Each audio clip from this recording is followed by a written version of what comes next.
आपल्या घरामध्ये कोणती पण गोष्ट नवीन आल्यानंतर छोटी का असेना पण आपल्याला त्या गोष्टीचं खूप जास्त कौतुक वाटत असतं.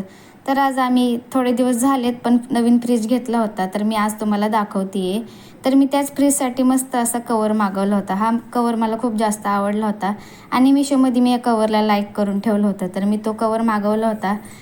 आणि अजून एक महत्त्वाची गोष्ट म्हणजे इतके दिवस झाले मी व्हिडिओ टाकतच नाही आहे, म्हणजे माझे व्हिडिओ बंदच झालेत.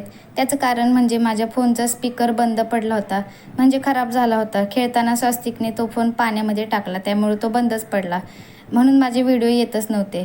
मग त्यासाठीच आज आम्ही बाहेर आलो होतो. तर फोन आम्ही रिपेरिंगला टाकला होता आणि स्वस्तिकचे पप्पा म्हणले तो रिपेअर होतोय तोपर्यंत आपण थोडंफार इकडे तिकडे फिरून येऊ.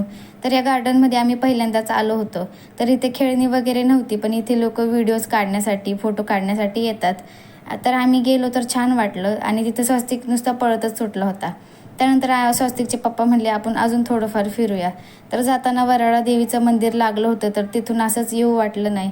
म्हटलं आपण 5 मिनटं का व्हायना जाऊया आणि देवीचं दर्शन घेऊया. तर आम्ही लगेच गेलो दर्शनासाठी. हारफुल काहीच नाही घेतलं, हातपाय धुतले आणि डायरेक्ट पाया पडायला गेलो. गेल्यानंतर मग तिथे फोटोज काढले, व्हिडिओज काढले आणि मग आतमध्ये दर्शनासाठी गेलो. आणि आज संडे असून सुद्धा खूप गर्दी होती. तर हे जे पंडित आहे ते तिथे नारळ वगैरे फोडून आपल्याला प्रसाद देतात.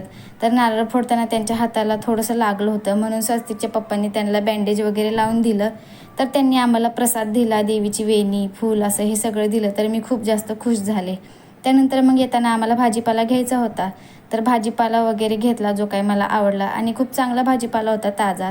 त्यानंतर मग आज म्हटलं की संडे आहे तर नॉनव्हेज तर काहीतरी बनवायलाच पाहिजे. मग फिश वगैरे घेतली बनवण्यासाठी आणि येताना पाणीपुरी खाल्ली.